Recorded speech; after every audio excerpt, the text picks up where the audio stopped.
Otca, i Syna, i Ducha Svätého. Milosť nášho Pána Ježiša Krista, láska Boha Otca i spoločenstvo Ducha Svätého nech je s vami všetkými.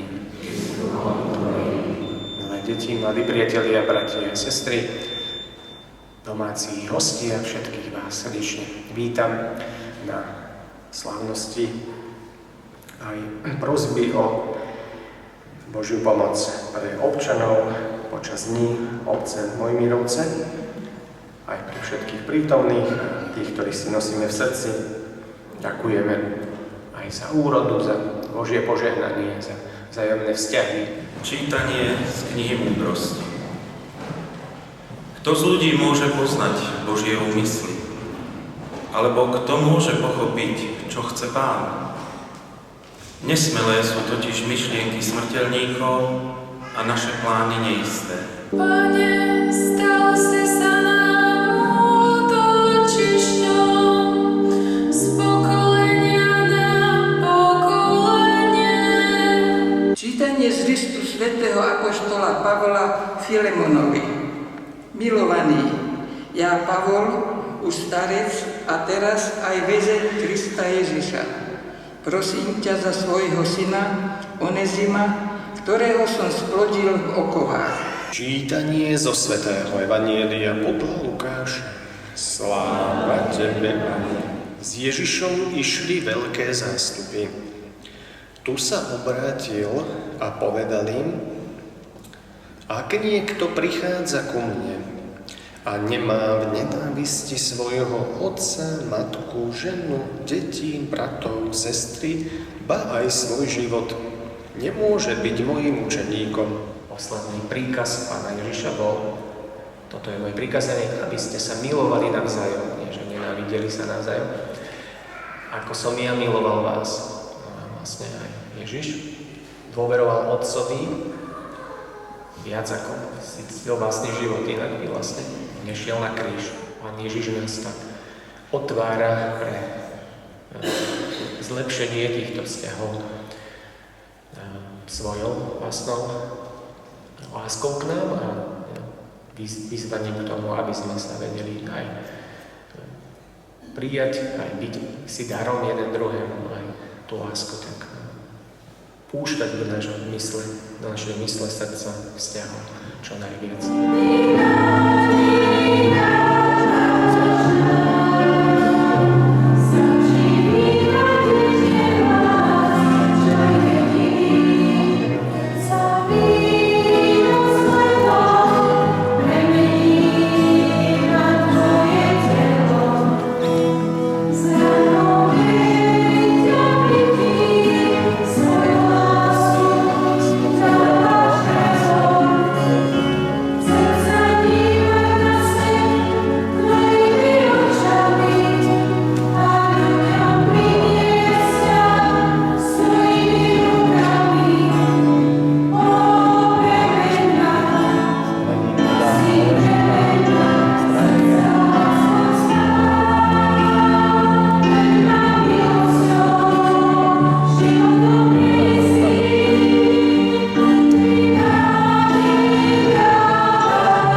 drahých žehná všemohúci Boh, Otec i Syn i Duch Svätý.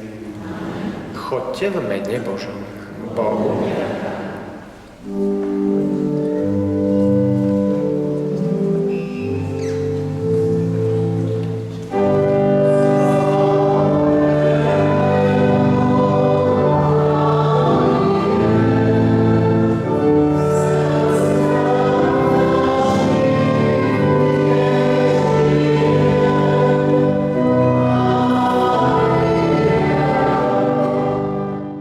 Každá svätá omša má nesmiernu cenu, ale máme iste aj ľudsky trošku iné sväté omše bežné počas dňa, počas týždňa, keď trvá možno 25 minút alebo pol hodinku.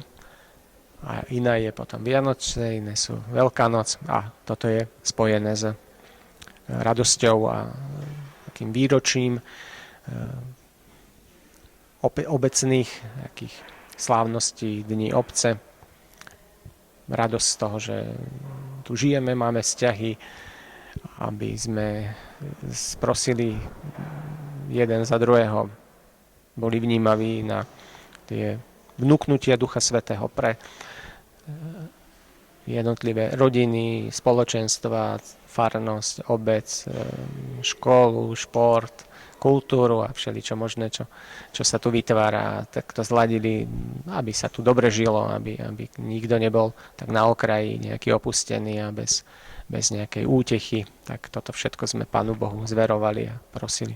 Ďakujem všetkým, ktorí pomohli aj pri obetných daroch, pri speve, pri aj uprataní okolo kostola, to sme mali ešte pred pár dňami, takže keď niečo vonkajšie chceme mať pekné, musí tam prebehnúť aj príprava. Farský spevokol Happy Day funguje už takmer 30 rokov. Za toto obdobie sa v ňom vlastne vystriedalo viacero členov. Naším zakladateľom bol dnes už zosnulý dostojný pán Jan Schneider, ktorý vlastne bol takou dobrou dušou alebo vlastne aj takým hybným motorom spevokolu. Jemu naozaj veľmi záležalo na tom, aby sa mládež obrodila aj duchovne a hovoril také heslo vždy, že kto spieva dvakrát sa modlí, takže my sme sa tohto hesla aj držali a snažíme sa vlastne aj napriek takým rôznym ťažkostiam, pretože teraz vlastne mládež má úplne iné priority alebo má veľmi mnoho podnetov a rôznych takých lákadiel by som povedala a napriek tomu som Bohu vďačná, že máme aj nových členov, dievčatá, ale aj chlapcov a myslím si, že keď s tými našimi piesňami oslovíme k tomu, aby sa niekto obrátil k Pánu Bohu len jedného človeka, tak vlastne ten spev náš a to fungovanie má zmysel. A ak by mal niekto chuť sa k nám pripojiť, tak ho veľmi srdečne privítame.